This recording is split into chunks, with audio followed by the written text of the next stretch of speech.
Bonjour à tous, aujourd'hui sur Sciences Info, on se retrouve pour une interview où nous allons évoquer l'IA à l'école, si c'est une bonne ou une mauvaise idée. Donc ce qu'on sait, c'est qu'aujourd'hui l'IA s'invite partout, elle crée, elle invente et parfois elle s'invite dans le travail des élèves et parfois dans la préparation des professeurs. Donc ça devient très compliqué de reconnaître le vrai du faux. Donc pour en parler, nous accueillons aujourd'hui Nathalie Danis, professeure d'éducation aux médias et à l'information, qui a intégré l'IA dans son programme depuis 2 ans. Nathalie, bonjour. Bonjour Ethan. On va commencer avec notre première question. Comment vous définiriez l'IA à un élève qui la découvre, en gros? Je dirais que sur un plan scientifique, ce serait un champ interdisciplinaire de l'informatique qui vise à reproduire des fonctions cognitives comme le raisonnement, l'apprentissage, la planification. Parce qu'on commence d'abord par expliquer les robots, les différences entre les robots et l'IA, parce qu'un robot n'est pas forcément doté d'IA. Et je dirais que l'IA n'a pas de conscience, n'a pas d'entité pensante et qu'il faut faire attention à ça justement, à ne pas confondre. D'ailleurs, je commence par ça, par bien signifier que quand on parle à un agent conversationnel, il s'agit de corrélation statistique d'algorithmes. Okay. Et donc pour vous, l'IA c'est une révolution pédagogique ou juste un nouveau type de triche? Je dirais qu'il y a une rupture épistémologique et éducative. On ne peut pas faire sans, on ne peut pas faire comme si ça n'existait pas. L'éducation nationale a su intégrer différents outils au fur et à mesure, ne serait-ce que de la calculette. On a souvent cru qu'on allait justement plus pouvoir apprendre à. Peut-être que la différence, c'est qu'il faut apprendre à se servir de l'outil et pas être remplacé par l'outil. C'est pas forcément évident, même si de toute façon, les élèves sont quand même bien conscients que le jour de l'examen, ils n'auront pas l'IA à disposition. Même voilà. S'ils l'utilisent quand même. Voilà. Après, c'est pas forcément de la triche parce que il y a toujours eu des appuis, que ce soit à la maison. D'ailleurs, ça fait partie aussi des raisons des inégalités, qui portent les inégalités. L'IA, ça peut au contraire résorber peut-être certains types d'inégalités. L'idée, c'est peut-être d'émettre une critique par rapport à au risque de déresponsabilisation, c'est-à-dire de demander à la machine de faire à la place plutôt que de pouvoir enrichir la réflexion humaine par le moyen de l'IA. C'est-à-dire on a Mark Prensky qui avait déjà critiqué exposer une théorie des digital natives pour expliquer la différence des générations qui sont nées avec ces technologies ou qui ont dû s'adapter après. On a aussi François Tadei qui a confiance quand même dans le fait que l'IA permet aussi de générer des apprentissages plus personnalisés, parce qu'on sait aujourd'hui qu'il faut une pédagogie différenciée, c'est ce qu'on demande aux professeurs. Or, un professeur avec 30 élèves par classe, si ce n'est plus, c'est quasiment impossible. Voilà, on n'a pas les moyens humains de le faire, alors que l'IA, oui, un élève peut demander de générer des fiches de révision en s'appuyant sur le programme. Donc il faut savoir rédiger un prompt, ce qui n'est pas forcément évident. Souvent les élèves croient savoir. Et il faut mal en gros. Exactement. C'est ce qu'avait dit justement Mark Prensky en fait, en disant que la plupart des gens pensent savoir faire une recherche, mais en fait il y en a très peu qui savent réellement en faire. L'idée, c'est pas tant la triche, c'est plutôt apprendre à renforcer l'esprit critique, c'est-à-dire comprendre comment ça fonctionne, parce qu'on est sur des algorithmes, donc on peut avoir des hallucinations informationnelles. On appelle hallucination informationnelle le fait de penser avoir une réponse fiable. Et d'ailleurs, on le voit avec les élèves quand on teste Comparia, qui est une application de l'éducation nationale, qui permet de comparer 2 IA, par exemple aléatoires, sur la même question. Si on prend la même question par élève, ça fait quand même 60 résultats.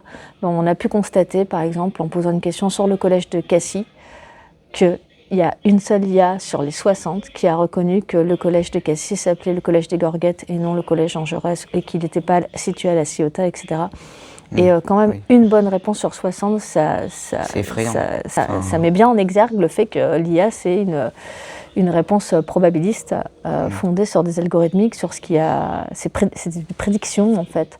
Et donc, c'est important d'expliquer aux élèves comment fonctionnent les résultats sur Internet, parce que parfois, Internet est beaucoup plus fiable qu'une IA. Et comment fonctionnent les IA selon qui a créé l'IA et ses langages, en fait. C'est large langage, modèle. Voilà. Du coup, pour revenir à ce que vous avez dit, comment vous pouvez apprendre à un élève à vérifier ces informations que l'IA peut parfois inventer?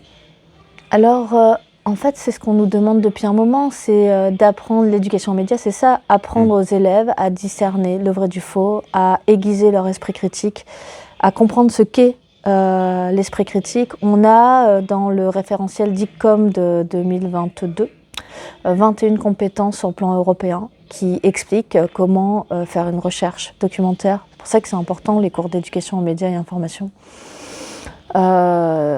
Comment trouver la source, vérifier les sources, parce qu'il y a plein d'articles, même sur Wikipédia, où les sources sont mensongères ou qui n'existent pas et qui sont inventées. L'IA est capable d'inventer un ISBN qui n'existe pas.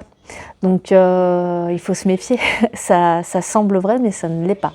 Donc apprendre comment dire le poids du web 2.0, c'est-à-dire le fait que l'Internet puisse aussi générer du contenu sur Internet, ça induit aussi en erreur. C'est pour ça qu'on est aussi en train de revoir, de mettre à profit l'IA dans les systèmes documentaires, les plateformes de recherche, donc les SIGB, pour mettre à profit l'IA dans les services de bibliothèque, par exemple, ne serait-ce que la BNF, ou la numérisation, le fait de pouvoir s'appuyer sur des sources fiables et expliquer aux élèves qu'un moteur de recherche n'est pas une source. Alors au collège, c'est hyper important, ça peut sembler complètement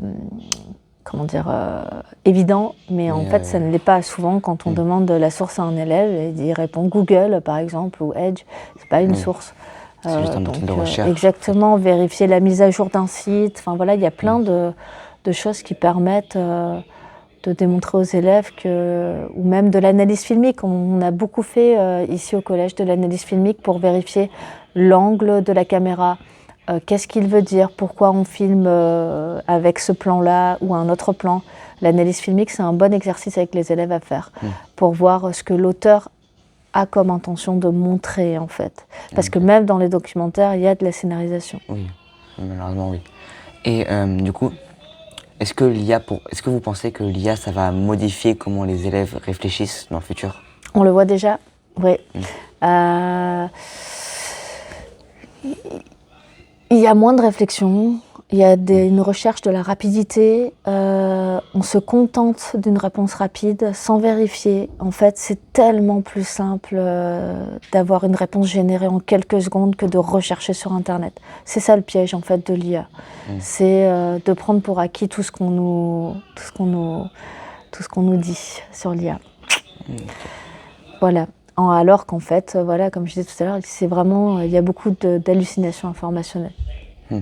Okay. Et donc c'est vrai que dans l'enseignement, en tout cas ici au collège, dans ma manière d'enseigner, j'essaye d'alterner des choses très pratiques et ludiques, mais aussi de revenir sur les fondamentaux de la recherche documentaire, expliquer comment fonctionne Internet, comment fonctionne l'IA de l'intérieur, qu'il y a 3 types d'IA, donc l'IA symbolique, qu'est-ce que c'est, l'IA, le machine learning, supervisé, non supervisé, le deep learning, tout ça c'est important pour qu'ils comprennent de l'intérieur quel est l'impact et qu'est-ce qu'ils ont comme réponse.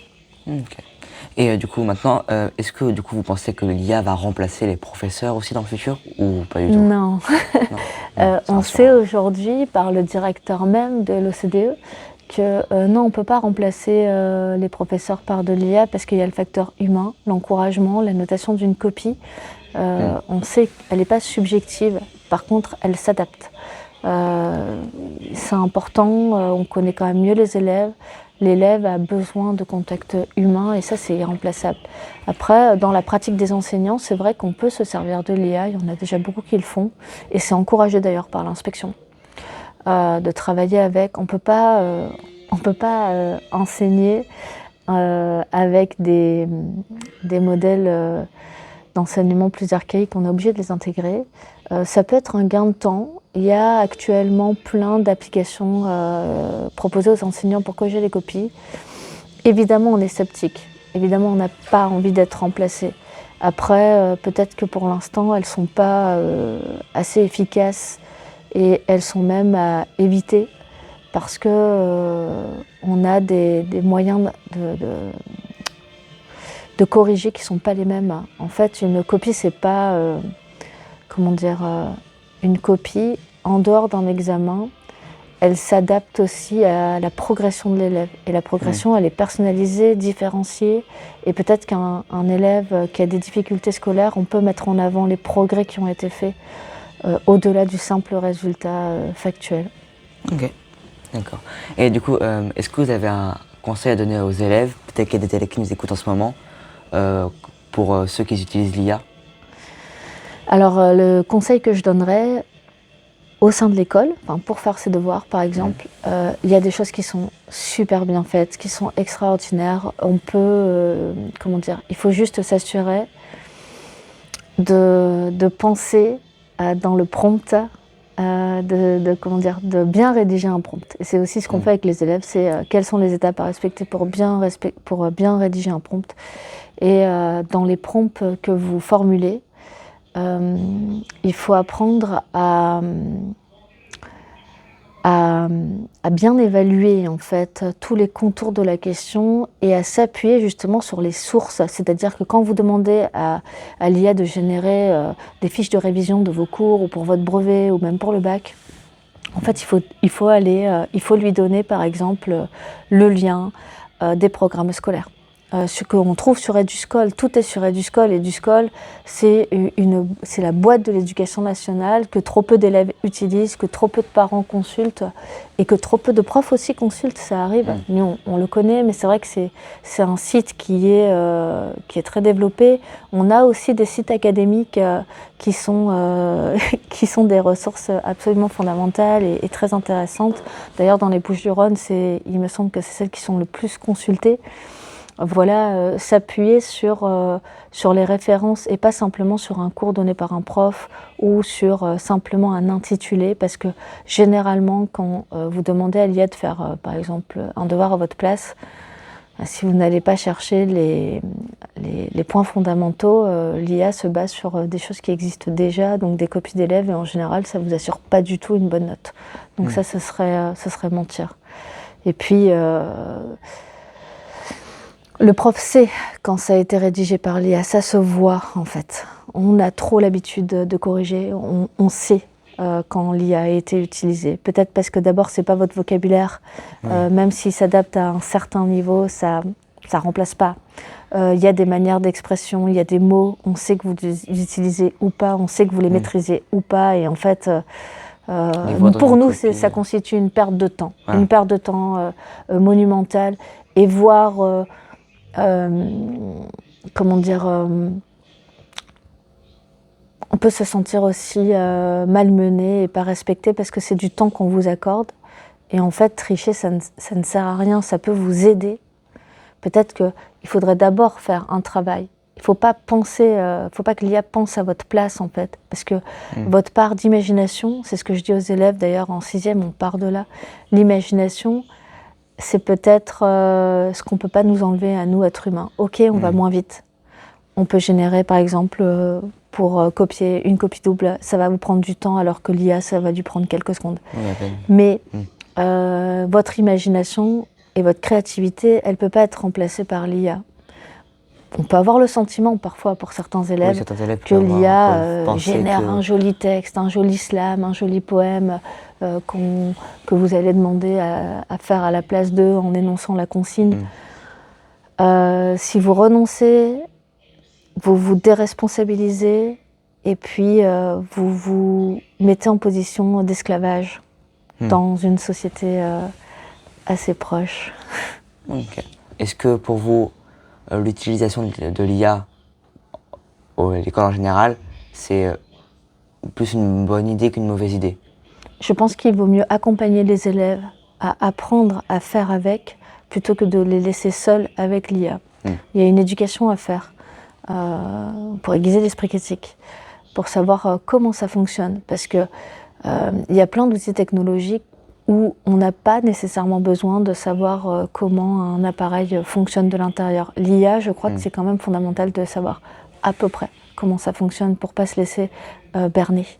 Ensuite, je pense qu'il va falloir cadrer aussi l'utilisation de l'IA à certains stades selon les cycles d'enseignement. Je ne pense pas que ce soit nécessaire de faire avec l'IA dès la primaire, parce qu'il faut bien se rendre compte que les élèves actuellement, ils sont nés dans une société sans IA. Les enfants de demain, ils vont naître dans une société avec l'IA. Et c'est peut-être le même pont qu'il y a eu pour vos parents, c'est-à-dire, et je fais partie de cette génération-là, où on est né sans Internet. Et qui vit maintenant avec l'Internet. Exactement, c'était justement ce que je disais sur Marc Prensky, qui a travaillé là-dessus. Bon, il se trouve qu'il me met dans la catégorie des gens qui sont nés avec ces technologies. Il y a quand même eu plusieurs périodes en fait. On ne sera pas confronté aux mêmes questions dans 5 ans en fait, pour les enfants qui sont en train de naître. Du coup, je pense que l'IA, ça devrait être par étapes. Voilà. Le collège, ça me paraît assez bien pour commencer. Après, je crois que le cadre européen finira par émettre des règles. Avec le recul que nous n'avons pas encore. C'est encore très difficile. C'est comme la législation sur l'IA. Les premiers règlements sur l'IA, ils datent d'il y a un an ou deux. Le premier traité international est apparu en septembre 2025. Donc on n'a pas le recul. Et pourtant, c'est urgent. Mais ce sera vous. Ce sera nous. Écoutez, madame, merci infiniment pour votre intervention et j'espère que ça vous a plu. Merci. Au revoir.